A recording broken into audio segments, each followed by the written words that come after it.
నమస్కారం. ప్రేక్షకులందరికీ కార్తీక పౌర్ణమి శుభాకాంక్షలు. కార్తీక మాసంలోనే చాలా శక్తివంతమైన రోజు కార్తీక పౌర్ణమి. కార్తీక పౌర్ణమికి అనేక అద్భుతమైన ప్రత్యేకతలు ఉన్నాయి. వాటిలో ముఖ్యమైన ప్రత్యేకత ఏంటంటే, కార్తీక పౌర్ణమి రోజు సరిగ్గా ఉదయం 10 గంటలకి వైకుంఠంలో ఉన్నటువంటి శ్రీమన్నారాయణమూర్తి లక్ష్మీదేవితో కలిసి భూలోకంలో ఉన్నటువంటి రావి చెట్లన్నిటి మీద కూడా తన శక్తిని ప్రసరింపజేస్తాడు. అది కార్తీక పౌర్ణమికి ఉన్న ప్రత్యేకత. అందుకే మహిళలందరూ కూడా కార్తీక పౌర్ణమి సందర్భంగా సరిగ్గా 10 గంటలకు ఉదయం రావి చెట్టు దగ్గరకు వెళ్ళండి. మీకు దగ్గరలో ఏ రావి చెట్టు ఉంటే ఆ రావి చెట్టు దగ్గరికి వెళితే ఆ రావి చెట్టు పై భాగంలో వైకుంఠం నుంచి లక్ష్మీనారాయణల శక్తి వచ్చి అక్కడ ఉంటుంది.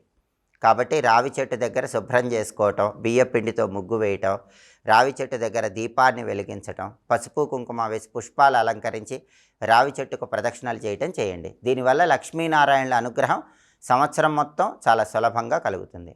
అలాగే సంవత్సరం మొత్తం దీపారాధన చేసిన విశేషమైన ఫలితం రావడానికి 365 ఒత్తుల దీపాన్ని కార్తీక పౌర్ణమి రోజు అందరూ వెలిగిస్తారు. అయితే ఈ 365 ఒత్తుల దీపాన్ని శివాలయ ప్రాంగణంలో వెలిగించుకోవచ్చు, మీ ఇంటి ఆవరణలో తులసికోట దగ్గరైనా వెలిగించుకోవచ్చు. అయితే కార్తీక పౌర్ణమి రోజు తులసికోటలో ఉసిరిక కొమ్మ ఉంచి దీపాలు పెడితే చాలా మంచిది. మామూలు రోజుల్లో తులసికోట దగ్గర దీపం పెట్టినా కార్తీక మాసంలో కార్తీక పౌర్ణమి రోజు మాత్రం తులసికోటలో ఒక ఉసిరిక కొమ్మ కూడా ఉంచి, ఉసిరిక చెట్టు కూడా తులసికోటలో ఉంచి దీపం పెడితే అద్భుత ఫలితాలు కలుగుతాయి. అలాగే కార్తీక పౌర్ణమి రోజు శివాలయాల్లో జ్వాలాతోరణం అనే ఉత్సవాన్ని నిర్వహిస్తారు. దాన్ని దర్శించుకుంటే దృష్టి దోషాలన్నీ తొలగిపోతాయి. ఈ జ్వాలాతోరణం ఏంటంటే, శివాలయంలో ఉన్నటువంటి స్తంభాలకు గడ్డిని తోరణాల్లాగా కట్టి ఆ గడ్డికి నిప్పంటించి ఆ నిప్పుల చుట్టూ పార్వతీ పరమేశ్వర్ల విగ్రహాలు 3 సార్లు తిప్పుతారు. దీన్నే జ్వాలాతోరణం అంటారు. కొన్ని చోట్ల ప్రత్యేకంగా నూనెలో ముంచినటువంటి వస్త్రాలను కూడా తోరణాల్లాగా ఏర్పాటు చేసి వాటికి నిప్పంటించి వాటి చుట్టూ కూడా పార్వతీ పరమేశ్వర్ల విగ్రహాలు 3 సార్లు తిప్పుతారు. ఈ జ్వాలాతోరణం దర్శనం చేసుకుంటే సంవత్సరం మొత్తం దృష్టి దోషాలు ఉండవు. కాబట్టి ఖచ్చితంగా శివాలయానికి వెళ్ళి దీన్ని దర్శనం చేసుకోవాలి.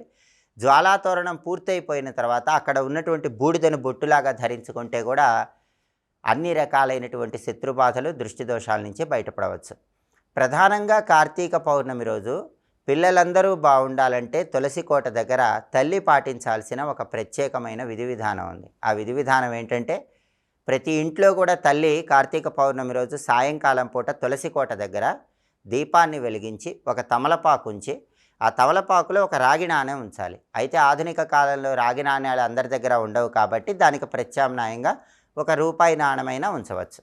ఆ రూపాయి నాణ్యానికి గంధం బొట్టు, కుంకుమ బొట్టు పెట్టి దాన్ని సాక్షాత్తు ఆకాశంలో ఉన్న చంద్రుడిగా భావించుకుంటూ సోం సోమాయ నమః అని 21 సార్లు చదవాలి. ఆ రూపాయి నాణ్యానికి తెల్లటి పుష్పాలతో పూజ చేస్తూ ఈ మంత్రం చదవాలి. రూపాయి నాణ్యానికి హారతిచ్చి అక్కడ ఒక తీపి పదార్థం నైవేద్యంగా పెట్టాలి.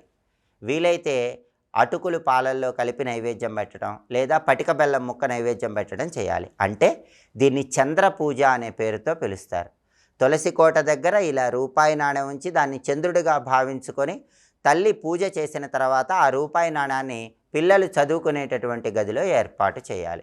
దీనివల్ల పిల్లలు జీవితంలో మంచి పురోభివృద్ధిని సాధిస్తారు. ప్రతి తల్లి కూడా కార్తీక పౌర్ణమి సాయంకాలం తులసికోట దగ్గర ఈ విధి విధానం పాటించినట్లయితే పిల్లలు జీవితంలో అత్యుత్తమ స్థాయిలో ఎదుగుతారని ధర్మశాస్త్ర గ్రంథాలు తెలియజేస్తున్నాయి. అలాగే కార్తీక పౌర్ణమి సందర్భంగా ఎక్కడ దీపం వెలిగించినా సరే కార్తీక పురాణంలో చెప్పిన ఒక ప్రత్యేకమైన శ్లోకం చదువుకోవాలి. ఆ శ్లోకం ఏంటో ఇప్పుడు మనం చూద్దాం. కీటాః పతంగాః మశకాశ్చ వృక్షాః జలే స్థలే ఏ నివసంతి జీవాః దృష్ట్వా ప్రదీపం నచ జన్మ భాగినః భవంతి త్వం స్వపచాహి విప్రాః. ఇది శ్లోకం. ఈ శ్లోకం మనకు కార్తీక పురాణంలో చెప్తారు, స్కాంద పురాణం వైష్ణవ ఖండంలో చెప్తారు, తులా పురాణంలో చెప్తారు. ఎక్కడ దీపం వెలిగించినా సరే కార్తీక మాసంలో ఈ శ్లోకం చదువుకుంటే మంచిది. అందులోనూ కార్తీక పౌర్ణమి రోజు ఖచ్చితంగా ఈ శ్లోకం చదువుకోవాలని అన్ని పురాణాలు చెప్తున్నాయి. కాబట్టి శివాలయ ప్రాంగణంలో దీపం పెట్టినా, తులసికోట దగ్గర దీపం పెట్టినా ఈ శ్లోకం చదువుకోండి. ఈ శ్లోకం ఏం చెప్తుందంటే, భూమి మీద సంచరించేటటువంటి సమస్త ప్రాణులు, ఆకాశంలో సంచరించే సమస్త ప్రాణులు, వృక్షాలు ఇవన్నీ కూడా మీరు వెలిగించినటువంటి దీపపు కాంతి వల్ల అన్ని పాపాలు పోగొట్టుకొని అన్ని జన్మల నుంచి బయటకు వచ్చి మోక్షాన్ని పొందుతాయి అని చెప్పటమే ఈ శ్లోకంలో ఉన్న అర్థం. కాబట్టి ఈ శ్లోకం చదువుకుంటూ దీపాన్ని వెలిగించండి. అలాగే కార్తీక పౌర్ణమికి ఇంకొక అద్భుతం ఉంది. అదేంటంటే కార్తీక పౌర్ణమి రోజు నక్షత్ర దీపాన్ని వెలిగించాలి. నక్షత్ర దీపాన్ని కార్తీక పౌర్ణమి రోజు ఎవరైతే వెలిగిస్తారో వాళ్ళు 27 నక్షత్రాల అనుగ్రహాన్ని ఏకకాలంలో పొందవచ్చు. ఈ నక్షత్ర దీపాన్ని ఎలా వెలిగించాలంటే దేవాలయ ప్రాంగణంలో వెలిగించుకోవచ్చు, లేదా మీ ఇంటి ఆవరణలో అయినా సరే నక్షత్ర దీపం వెలిగించుకోవచ్చు. నక్షత్ర దీపం ఎలా వెలిగించాలంటే నక్షత్రం ముగ్గు వేయాలి.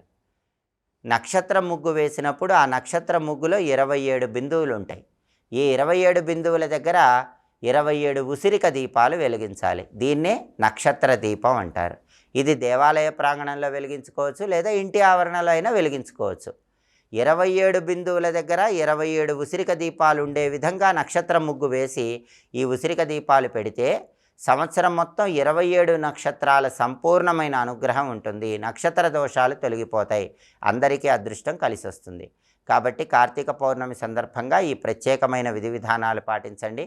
అలాగే మీరు ఎక్కడ దీపం వెలిగిస్తున్నా మంత్రశాస్త్రపరంగా ఏ శ్లోకం చదువుకోవాలో ఇంకొకసారి చూద్దామా మరి. కీటాహ పతంగాహ మశకాశ్చ వృక్షాః జలే స్థలే ఏ నివసంతి జీవాః దృష్ట్వా ప్రదీపం నచ జన్మ భాగినః భవంతి త్వం స్వపచాహి విప్రాః. శ్లోకం చదువుకోండి, కార్తీక పౌర్ణమి విధులు పాటించండి. మరొక్కసారి ప్రేక్షకులందరికీ కార్తీక పౌర్ణమి పర్వదిన శుభాకాంక్షలు తెలియజేస్తూ సర్వే జనాః సుఖినో భవంతు. స్వస్తి.